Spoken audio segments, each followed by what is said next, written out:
200 million to be spent by Chelsea FC this summer, and it is reported that all three names, 2 French players and 1 English, you know who 1 English is, Declan Rice, but the other 2 are really going to surprise you. Roman Abramovich wants another Roman in control of Chelsea's director of football position. What does this mean for Peter Cech? Let's get into it. Welcome to the Kavkas View, guys, and today, bratuchi, I've got a great video for you guys. I've got 3 major stories, alright? Number 1, we're gonna take an inside peek into the Telegraph and Fabrizio Romano's latest post leaking the 3 names Chelsea apparently are prioritizing this summer. These 3 are the most prioritized players in the Chelsea boardroom, and this is what the conversation's about. Very interesting, good breakdown, £200 million combined. Realistic transfer kitty, I believe personally.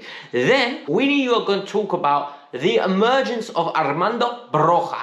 Broja has been amazing. This guy's been so good. Bayern Munich, Arsenal, Dortmund, and Barcelona all are in for him. We're going to break that article down. We're going to see why this is true. It is true, 100%. I can guarantee that. Look at his performances. You think these clubs aren't looking? And finally, Roman Planes, the guy from Barcelona, the sporting director, the new guy that's really revamped their team. Roman Abramovich wants him as the director of football at Chelsea. What does this mean for Cech?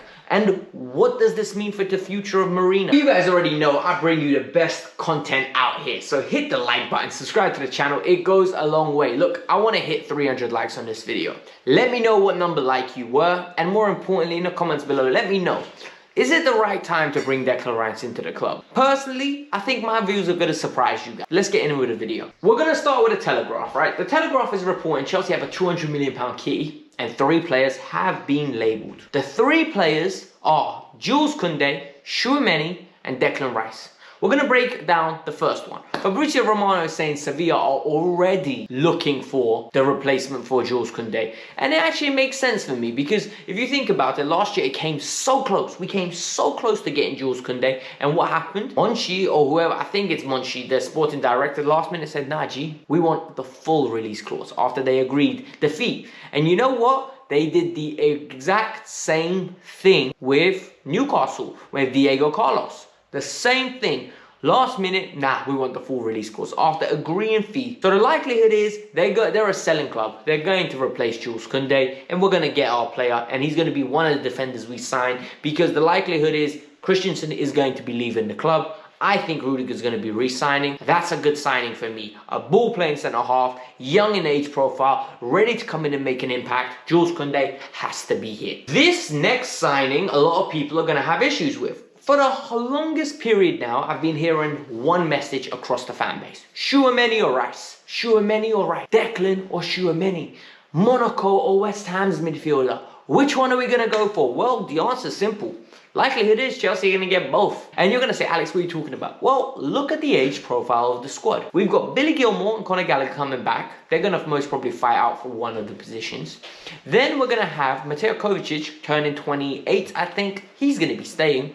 And then you have N'Golo Kante and Jorginho. Both players coming close to the end of their contracts. Both players in their 30s. Chelsea have a policy of where they don't retain players over the age of 30 on more than 1 year deal. So, likelihood is Chelsea are going to try offload players. Jorginho's links to Juventus. Jorginho's ties with Italy. Likelihood is he's going to be going on. So, what do Chelsea do? Well, Declan Rice and Tchouaméni are perfect replacements. When you actually deep it, Tchouaméni would be the replacement for the one and only Jorginho. He could be the regista role. He could be a good box-to-box if you want him. He's a versatile player. He can go further forward and pick a pass out. He isn't the most proficient number 10, but I think he can do other categories in midfield very well to the point where Chelsea would flourish. The other player is Declan Rice. Look, Declan Rice is going to happen, I personally believe, and there's no point fighting it. We can talk about what Declan's good at, and we can talk about what he's bad at, but the reality is,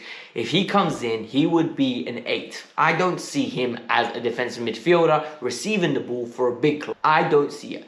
You know my reservations about Declan Rice, but I'm going to talk about my positive views of Declan Rice for once. Basmati is actually a very good player in terms of athleticism, He's very good in a tackle, covers ground very well, and he carries the ball very well when there is space in front of him. Due to his natural athleticism and his ability and confidence, he is very proactive in driving the team up the pitch. He's really implemented taking men on this year and actually had developed his game.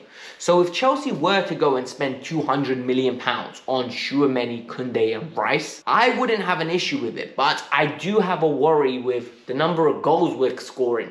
Like 13 goals behind Manchester City and Liverpool, and yet we're going to be spending 200 million pounds on a defender and 2 centre midfielders. It's actually low-key worrying considering Lukaku's not banging and the people behind him aren't banging either. So what are we doing here? Like, it worries me. It really does. The next story is the Broja saga is absolutely heating up. And this Broja player is absolutely phenomenal. The Albanian international has been El Fuego, literally on fire. He is doing his country proud, he's doing his club proud, he's doing his mum proud, and he's doing himself proud. This man is unbelievable, right? He's got 6 goals, and when you actually deep the players he's actually outscoring in the Premier League at the moment, let me list them. Romelu Lukaku, Harry Kane, Danny Ings, Rashford, Firmino, Lacazette. Those players have less league goals than Broja, and Broja did not play majority of the start of the season because Hasenhüttl wasn't giving him an opportunity. Now that he is, he's flourishing.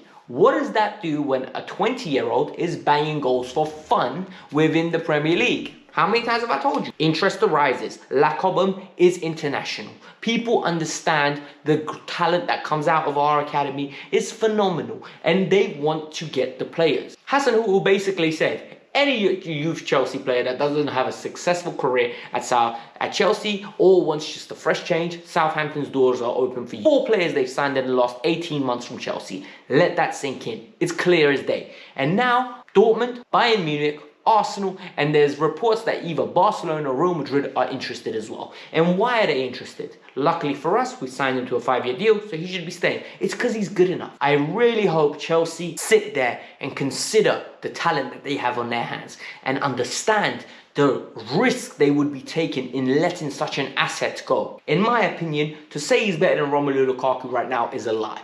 He's not, but he's got good potential to have a great career, and you need boys like that in the team. And when I say like that, I mean players that came out the youth academy, homegrown status, and can add good value into your team at this moment in time. Players like that don't want to leave. Players like that openly love the club from the bottom of their heart. And that is important because they're one of us, they're one of the fans. And when they will run harder, and in the long term, they won't badmouth the club in interviews. Yes, that's a shot at Romelu Lukaku. The final story is about Roman Planes. And Roman Planes, I think I've really butchered his name there, but he's the sporting director at Barcelona. So let me give you a quick roundup over what he is and how he arrived at the club, and then I'll tell you why he's important. Number 1, he came to the club by Bartomeu. Bartomeu brought him in. Surprisingly, Bartomeu did something good for Barcelona. And once Bartomeu left and Laporta, the new president, came in after Bartomeu's scandalous exit of the club, it was very evident that Plains was very good at his job. Roman was very good at his job. He was having an eye for a talent. Pedri, Araujo were brought into the club. Scouting system was very good. He's got 20 plus years of Spanish football director of football experience. A lot of people are saying Ivan Campos, Monchi, and they want the Beratici, they want the big names. Sometimes it's better to look at the little guy because they know the trades, they know the system, and they just haven't had the opportunity to flourish at the bigger level. And in this case, it's evident that this guy's clearly good at what he does. Look at what he's been doing with Barcelona, like the way he's been balancing the books. Coutinho, Griezmann out, brought in Torres, he brought in, Adama Traore. He's building for a better tomorrow. And for me, this is an interesting task. And now Roman Abramovich is considering bringing him in. For me, this is very interesting because we've never considered doing this. We've had Peter Cech and we've had Marina since Eminalo, sorry. So what are we doing here as a club? Or what are we doing here as an entity? Are we going to be moving towards that kind of a system? I really love this from our board. They're constantly trying to evolve. They don't make the most perfect decisions all the time, but they are always trying. And that's something I respect and I love about entities. The constant valuation of whether the current systems are working and then innovating to get better. And for me, Chelsea trying to go get a director of football is evolving with the times. It's the club moving forward, it's the club being proactive, it's the club not sitting on their laurels because we are the most successful club of the 21st century in England. So, I love to see this. More will come out eventually, but I hope you guys are interested. There are rumors about us and Arajo, but I don't think that will happen because I genuinely think we are going to get Jules Koundé. The Telegraph is a reputable source and I believe in it. So, guys, hit the like button, subscribe to the channel, and let me know your thoughts. Peace out, I'm out, bye.